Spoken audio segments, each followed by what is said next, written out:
PM কিষাণ নিয়ে বড় সড়ো আপডেট কিন্তু উঠে আসলো। পিএম কিষাণের টাকা ফেরতের নির্দেশ এবং টাইম লাইন বেঁধে দেওয়া হচ্ছে 7 দিনের ডেডলাইন। 7 দিনের মধ্যে পিএম কিষাণের টাকা এক একজনকে 32,000 টাকা পর্যন্ত কিন্তু ফেরত দিতে হতে পারে, এমনটাই কিন্তু নোটিশ দেওয়া হয়েছে এবং অলরেডি দেওয়া কিন্তু শুরু হয়ে গেছে। মানে আপনি যদি কোনো ভুল তথ্য, কোনো রং ইনফরমেশন দিয়ে মাসের পর মাস টাকা পেয়ে যাচ্ছেন, আপনার নামে জমি নেই বা একই পরিবারের 2-4জন পেয়ে যাচ্ছেন, প্রধানমন্ত্রীর মানে পিএম কিষাণের টাকা পাচ্ছেন, তখন আপনাকে টাকা ফেরত দিতে কিন্তু হবে।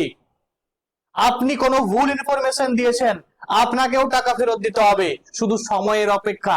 অলরেডি কিন্তু শুরু হয়ে গেছে, বিভিন্ন জেলায় জেলায় কিন্তু পিএম কিষাণের টাকা ফেরতের কিন্তু নোটিশ দেওয়া হচ্ছে।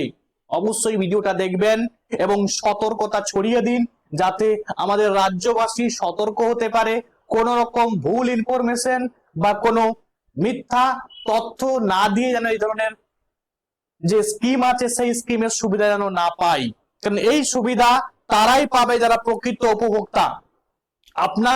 আপনি হয়তো এখন রং ইনফরমেশন বা ভুল তথ্য দিয়ে টাকা কিন্তু পেয়ে যাচ্ছেন, বাট এক সময় রাজ্য সরকার কিন্তু আপনার কাছে মানে সরকার কিন্তু রাজ্য সরকার বা কেন্দ্র সরকার যে হোক না কেন, কোন রকম স্কিমের টাকা আপনি যদি ভুল ইনফরমেশন দিয়ে পাচ্ছেন, সুতরাং আপনাকেও টাকা কিন্তু ফেরত দিতে হতে পারে।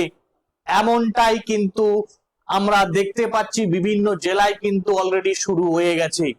এবং দেখুন, পিএম কিষাণ নিয়ে বড় আপডেট, 32,000 টাকা পর্যন্ত ফেরত দিতে হবে, কাদের ফেরত দিতে হবে, কেন ফেরত দিতে হবে, সবকিছু কিন্তু আজকের ভিডিওতে আলোচনা হবে। অবশ্যই দেখবেন আপনারা প্রত্যেকে। দেখতে পাচ্ছেন পিএম কিষাণ যে অযোগ্য উপভোক্তা তাদের কিন্তু টাকা ফেরতের কিন্তু নির্দেশ দেওয়া হয়েছে।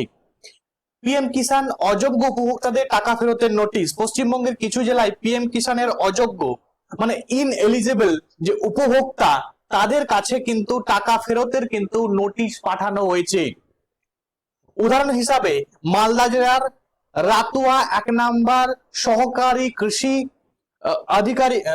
অধিকর্তার অফিস থেকে একটি নোটিশ জারি করা হয়েছে। নোটিশে উল্লেখ রয়েছে, ভুল তথ্য বা অযোগ্য হওয়া সত্ত্বেও পিএম কিষাণের সুবিধা নেওয়ার কারণে প্রাপ্ত অর্থ ফেরত দিতে হবে। কিছু ক্ষেত্রে মোট 16 কিস্তি, মানে প্রত্যেক কিস্তিতে পিএম কিষাণ থেকে 2,000 টাকা করে পাওয়া যায়।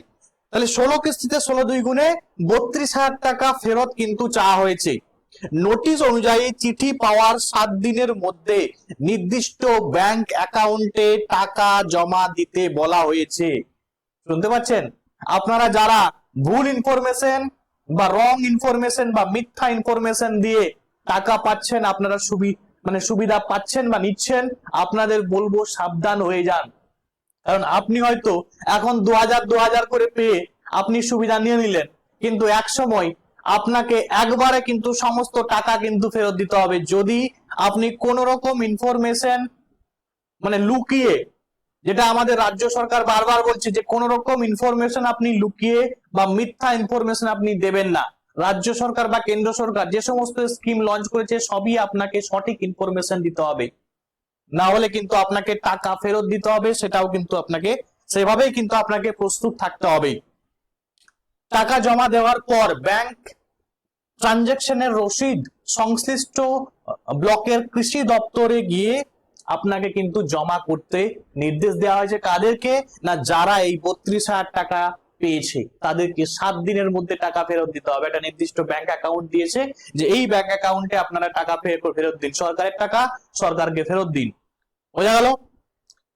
আচ্ছা, যেসব কারণে এই পিএম কিষাণের সুবিধা বাতিল হতে পারে, কি কি কারণে হতে পারে না, পরিবারের হেড অফ ফ্যামিলি ইতিমধ্যে পিএম কিষাণের সুবিধা পাচ্ছেন, তবু একই পরিবারের অন্য সদস্য টাকা নিচ্ছেন, তাহলে কিন্তু আপনাকে এই টাকা কিন্তু ফেরত দিতে হতে পারে বা আপনার পিএম কিষাণের সুবিধা কিন্তু বাতিল হবে। আবেদনকারীর ইনকাম ট্যাক্স পেয়ার যদি হয় বা ইনকাম ট্যাক্স প্রদানকারী যদি হয়, তাকেও কিন্তু টাকা ফেরত দিতে হবে। মানে আপনি ইনকাম ট্যাক্স পেয়ার, আবার আপনি কি করছেন না, পিএম কিষাণের টাকা পাচ্ছেন আবার টাকা নিচ্ছেন, তাহলে কিন্তু আপনি সাবধান হয়ে যান। জমির রেকর্ড বা মালিকানার তথ্য প্রকল্পের নির্ধারিত শর্ত অনুযায়ী না থাকা বা ভুল তথ্য দিয়ে আবেদন করা, এই দুজনই কিন্তু বাতিল হবে এবং এদেরকে কিন্তু টাকা ফেরত দিতে হবে যদি এরা ভুলভাবে কিন্তু টাকা পেয়ে যায়। গুরুত্বপূর্ণ তথ্য, ভুল তথ্য দিয়ে আবেদন করলে শুধু আবেদন বাতিল নয়, ইতিমধ্যে প্রাপ্ত অর্থও ফেরত দিতে হতে পারে। ভেরিফিকেশনের সময় অযোগ্য উপভোক্তা চিহ্নিত হলে রিকভারি নোটিশ কিন্তু জারি হতে পারে। ভবিষ্যতে অন্যান্য সরকারি প্রকল্পেও যাচাইয়ের মাধ্যমে অযোগ্য উপভোক্তাদের বিরুদ্ধে একই ধরনের ব্যবস্থা নেওয়া হতে পারে, তবে এই সংশ্লিষ্ট প্রকল্প এবং সরকারি সিদ্ধান্তের উপরে কিন্তু নির্ভর করবে, সেটা ডিপেন্ড করবে সরকারের উপরে। কৃষকদের জন্য পরামর্শ, সরকারি প্রকল্পের আবেদনের সময় শুধুমাত্র সঠিক ও সত্য তথ্য প্রদান করবেন। পরিবারের অন্য কেউ একই প্রকল্পের সুবিধা পাচ্ছেন কিনা তা আগে কিন্তু যাচাই করুন, যে আমি প্রকল্পের সুবিধা পাচ্ছি তাহলে আমার ফ্যামিলির কেউ পাবে কিনা, সেটা আপনারা যে সংশ্লিষ্ট দপ্তরে কথা বলুন। কোনো নোটিশ পেলে তা উপেক্ষা না করে দ্রুত সংশ্লিষ্ট ব্লক কৃষি দপ্তর বা কর্তৃপক্ষের সঙ্গে যোগাযোগ করুন। নোটিশের সত্যতা ও কারণ যাচাই করে প্রয়োজনীয় পদক্ষেপ নেবেন। ধরুন এমনও হতে পারে, অনেক ফ্রড কেস হতে পারে। ধরুন গভর্নমেন্টের একটা, আপনারা হয়তো যারা কৃষক তারা এতটা শিক্ষিত নয়, তারা বুঝতে পারবে না, তো কি করবে না, একটা কেউ ফ্রড একটা একটা নোটিশ দিয়ে দিল যে এই টাকা আপনাকে ফেরত দিতে হবে এই অ্যাকাউন্টে, ব্যাংক অ্যাকাউন্টে। দেখা গেল সে কি করলো, ওই অ্যাকাউন্টে টাকাটা ফেরত দিয়ে দিল, কিন্তু দেখা গেল আলটিমেট গভর্নমেন্ট থেকে আসেনি, এটা কেউ পার্সোনালি ভাবে নোটিশটা দিয়েছে। হতেই পারে, না হওয়ার কিছু নেই। এই জন্য যদি আপনি কোনো নোটিশ পেয়ে থাকেন, আপনাকে কোথায় যেতে হবে, সংশ্লিষ্ট দপ্তরে গিয়ে কথা বলতে হবে যে এই নোটিশটা আমার কাছে এসেছে, এই নোটিশটা কি সত্য, নোটিশটা কি ঠিক। অবশ্যই আপনি কথা বলে তারপরেই কিন্তু আপনি টাকাটা ফেরত দেবেন বা প্রয়োজনীয় পদক্ষেপ নেবেন। তো আজকে অ্যাওয়ারনেস ছড়ানোর জন্য ভিডিওটা করা। আপনারা যারা পিএম কিষানের টাকা নিচ্ছেন কোনো অসুবিধা নেই, আপনি যদি প্রকৃত উপভোক্তা থাকে অবশ্যই নিন, কিন্তু যারা প্রকৃত উপভোক্তা নন, আপনি টাকা মাসের পর মাস টাকা পেয়ে যাচ্ছেন, আপনার নামে যদি কমপ্লেন কোন রকম ভাবে আসে বা কোন রকম ভাবে কমপ্লেন বা অনিয়ম যদি ধরা পড়ে, তাহলে কিন্তু আপনাকে টাকা কিন্তু ফেরত দিতে হবে। তো সেভাবে কিন্তু আপনাকে প্রস্তুত থাকতে হবে। আজকের ভিডিও এখানে পর্যন্ত। Thanks for watching. ভিডিওটা বেশি বেশি করে শেয়ার করে দিন।